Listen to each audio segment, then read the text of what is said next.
हाय दोस्तों, आज की इस वीडियो में आपको बताने वाला हूँ कि what is trading all about. मतलब ट्रेडिंग क्या है और वो 3 रूल क्या हैं कि जिसके जो ट्रेडिंग को बनाते हैं। और कोई अच्छा से अच्छा ट्रेडर जो है ये तीनों रूल फॉलो करता है और यही डिसाइड करता है कि आप अच्छे ट्रेडर हो या नहीं हो। अगर ये 3 चीज़ें कोई समझ गया, ये 3 की सक्सेस के हैं जो कि कोई समझ गया तो वो अच्छा ट्रेडर बन जाएगा। वो 3 की ऑफ सक्सेस क्या क्या हैं।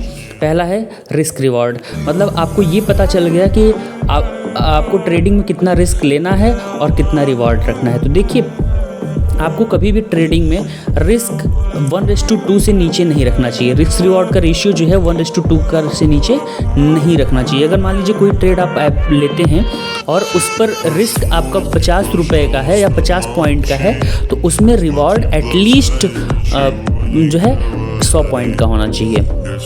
एटलीस्ट मैं कह रहा हूँ। बाकी आप चाहें तो कई अच्छे ट्रेडर जो है 1:3 का रखते हैं, 1:4 का रखते हैं।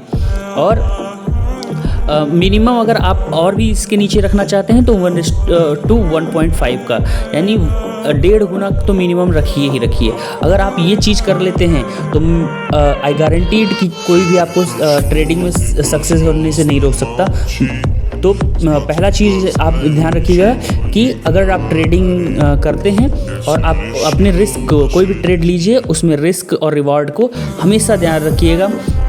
और अगर ये रिस्क और रिवार्ड आप समझ जाते हैं और रिस्क रिवार्ड को सही रखते हैं तो आपका अगर उस ट्रेड के सक्सेस होने की प्रोबेबिलिटी अगर मान लीजिए 50% है, मतलब उसकी सक्सेस रेट अगर 50% भी होगा तो भी आप एक अच्छा ट्रेड ले पाएंगे। जैसे मान लीजिए मैं कहता हूँ कि आपने 10 ट्रेड लिया और 10 ट्रेड में आपका आपकी इसकी प्रोबेबिलिटी उसका सक्सेस रेट सिर्फ 50% ही है, फिर भी आप बहुत प्रॉफिटेबल ट्रेडर होंगे। क्योंकि आप मान लीजिए 5 टाइम्स आप लॉस करेंगे, 5 टाइम्स आप लॉस करेंगे, अब 5 टाइम्स आप प्रॉफिट करेंगे। तो अगर 5 टाइम्स लॉस करेंगे तो आप अगर रिस्क रिवार्ड सही रखते हैं तो 5 टाइम लॉस के लिए आप अगर 1 पॉइंट लॉस करेंगे, यानी कि 5 रुपीज़ का लॉस करेंगे। ठीक है, मैं 1 के मान के चल रहा हूँ। मान लीजिए 50 में करता तो 50 पॉइंट एक बार में अगर लॉस हो रहा है तो 250 पॉइंट का आप लॉस करेंगे।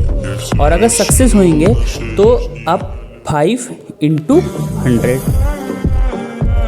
ये मैं मिनिमम बता रहा हूँ। मिनिमम 50% की प्रोबेबिलिटी तो हर बार होती है हर एक ट्रेड में। कोई भी आप बिना किसी नॉलेज के भी लेंगे, अगर रिस्क रिवार्ड आप ये रखते हैं तो आपका 50% तो प्रोबेबिलिटी सक्सेस की हर एक ट्रेड में हो जाती है। अगर आप कोई भी इंडिकेटर लगा के, कोई भी जो है ऑप्शन चेन को देखकर या किसी भी तरीके से ट्रेड लेते हैं तो इतना हो जाता है। तो अगर आपका रिवार्ड 500 का रहा और आप अगर लॉस करते हैं तो 250 का, तो फिर भी आपका 250 प्लस में रहेंगे। ठीक है, तो ये चीज़ें समझ कर आप फिर भी 250 प्लस पॉजिटिव में रहेंगे अगर 10 ट्रेड आप लेते हैं। और फिर अगला जो है पॉइंट जो मैं डिस्कस करने वाला हूँ कि अगला क्या है, मतलब क्या चीज़ें हमको जाननी चाहिए एक अच्छे trade. Second point, control over trading psychology, यानी कि आपको कंट्रोल होने चाहिए अपनी ट्रेडिंग साइकोलॉजी पे।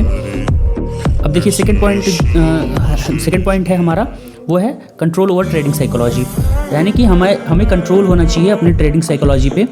ट्रेडिंग साइकोलॉजी क्या है? Control over trading psychology. Trading psychology का मतलब होता है कि आपको फियर और ग्रीड, इन इमोशंस पे कंट्रोल होना चाहिए। ये कहने के लिए बहुत आसान शब्द लग रहे हैं कि फियर और ग्रीड, यानी कि हमें डर पे कंट्रोल होना चाहिए और हमें अपने लालच पे कंट्रोल होना चाहिए। पर ऐसा होता नहीं है। कई बार मैं कह दूँ कि 90% जो ट्रेडर फेल होते हैं वो अपनी ट्रेडिंग साइकोलॉजी की वजह से फेल होते हैं।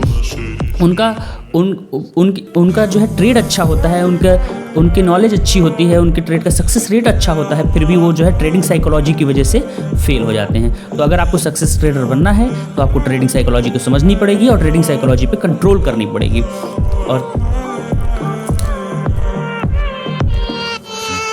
क्या है ट्रेडिंग साइकोलॉजी? मतलब पहली चीज़ है कि आप अच्छे से अच्छा ट्रेडर होता है वो कभी ओवर कॉन्फिडेंस में नहीं जाता।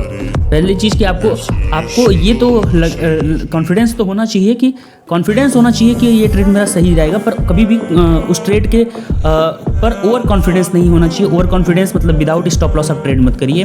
हर एक ट्रेड को विथ एसएल ट्रेड करिए, विदाउट स्टॉप लॉस। कई बार क्या होता है कि हमें लगता है कि ये ट्रेड मेरा गलत होगा ही नहीं और हम उसमें एसएल देते ही नहीं हैं। जब एसएल नहीं देंगे उसी वक्त आपका ट्रेड अगर गलत हो गया, क्योंकि मार्केट पर आपका कंट्रोल नहीं है, तो आपको कंट्रोल किस चीज़ पे है? आपके अपने इमोशंस पे कंट्रोल रखना होगा, और इमोशंस पे कंट्रोल रख के एसएल विथ एसएल ट्रेड करिए।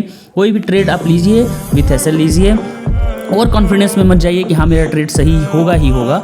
हमेशा एक चीज़ प्रोबेबिलिटी रख लीजिए कि वो ट्रेड गलत भी हो सकता है। कोई भी ट्रेड लेने के बाद भी आप सोचिए कि हाँ मैं गलत हो सकता हूँ। तो अगर आप इस चीज़ को ध्यान में रखेंगे तो आप कभी गलत नहीं होंगे। होप के बेसिस पे कभी मत ट्रेड लीजिए। ट्रेड करिए वही जो आपको दिख रहा हो। Trade whatever you see, not what you think. मतलब जो आप देख रहे हो सामने, आपको दिख रहा है कि अगर कोई मान लीजिए इंडिकेटर पे आप काम करें, आपको दिख रहा है कि ये इंडिकेटर मुझे ये इशारा कर रहा है, उसके बावजूद कोई कैंडल के बेसिस पे आप अगर ट्रेड करते हैं तो कैंडल आपको दिख रही है कि बुलिश कैंडल बन रही है, पर आप होप लगा के रखेंगे नहीं मैंने जो है ट्रेड बियरिश साइड लिया है तो मार्केट रिवर्स होगा। ऐसा कभी मत सोचिए। होप के बेसिस पे काम मत करिए, ठीक है। फियर कब होता है हमें? फियर हमें तब होता है जब मार्केट हमारे जो है एसएल के एकदम करीब आ जाता है। तो एसएल के करीब आता है तो आप फियर पे कंट्रोल करना शुरू कर दीजिए। ऐसा मत करिए कि एसएल को और नीचे लेके चले जाइए। एसएल को नीचे मत ले जाइए। हो सकता है मार्केट वहीं से रिवर्स कर जाए, आपके एसएल को हिट ही ना करे, ये भी तो हो सकता है। तो ये फियर मत करिए।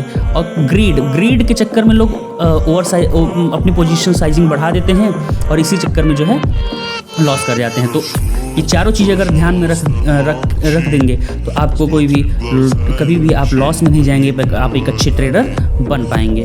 Thank you.